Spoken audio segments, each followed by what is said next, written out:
Mindfulness versus meditation. Today let's talk about what mindfulness is and कैसे हम इसे अपने everyday process में use कर सकते हैं. Well, mindfulness को कई लोग meditation से confuse कर जाते हैं, जबकि दोनों बहुत अलग हैं. Although we can say that mindfulness is the first step towards learning how to meditate. Meditation में हम एक जगह पे ध्यान लगाते हैं and we try not to focus on anything else. We need to let go of all the distractions and just focus on one thing. वहीं mindfulness में we are aware of ourselves and our surroundings. We are present in the moment and are aware of what is happening in the moment. Now many may ask, then how it can be the first step towards meditation? So जब हम present में रहना सीख लेते हैं, aware होते हैं अपने surroundings से, एंड एक्सेप्ट करना शुरू कर देते हैं अपने प्रेजेंट को एंड बॉदर नहीं होते कि फ्यूचर में क्या होगा या पास्ट में क्या गलती हो गई, देन हमें फर्क भी नहीं पड़ता कि व्हाट अदर्स आर डूइंग और what else should we do. Then हम रेडी हो जाते हैं to put focus on one thing only and let go of what future holds और the guilt of the past. Meditation के लिए we need to be mentally prepared and we should know that it's not going to be easy. Distractions होंगे ही, but we should be prepared to let go of those distractions so that हम लंबे time के लिए meditate कर पाएं. And when we meditate, time का पता ही नहीं चलता कि कहाँ चला गया.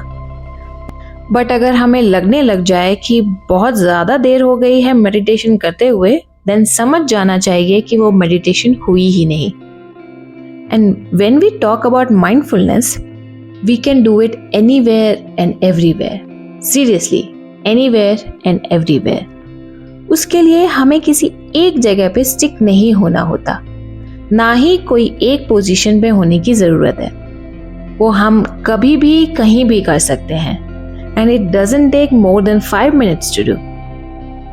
Basic grounding techniques से हम mindfulness practice कर सकते हैं.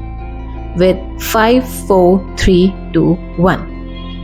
उसके लिए हमें कुछ नहीं, बस रिलैक्स होना है, चाहे चेयर पे हो या बेड पे, किचन में हो या फिर बस में, कहीं पे भी.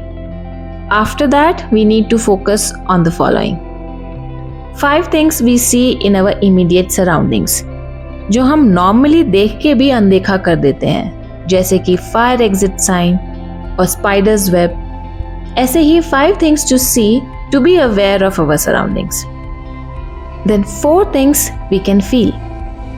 Notice how our body feels in the clothes right now, on the chair right now, or in our slippers or shoes. या फिर कोई ऑब्जेक्ट को उठा के उसका weight and texture examine कर सकते हैं. Then 3 things we can hear. Now try and focus on hearing 3 different and unique sounds like the sound of the air, distant traffic, clock ticking, etc. 2 things we can smell. Now try and smell something new. वो चाहे air freshener हो या फिर wet grass या फिर scented candle. Then 1 thing we can taste. इसके लिए अगर गम या कैंडी या फिर कोई भी ड्राई फ्रूट्स हो तो वो यूज कर सकते हैं. नहीं तो अगर कुछ भी नहीं है तो we can try and have a sip of water and feel the taste of it in our mouth, just to be aware of the taste in our mouth. This technique is very simple to do in our daily life. So you also try and do it and let us know in the comments how did you feel. Thank you.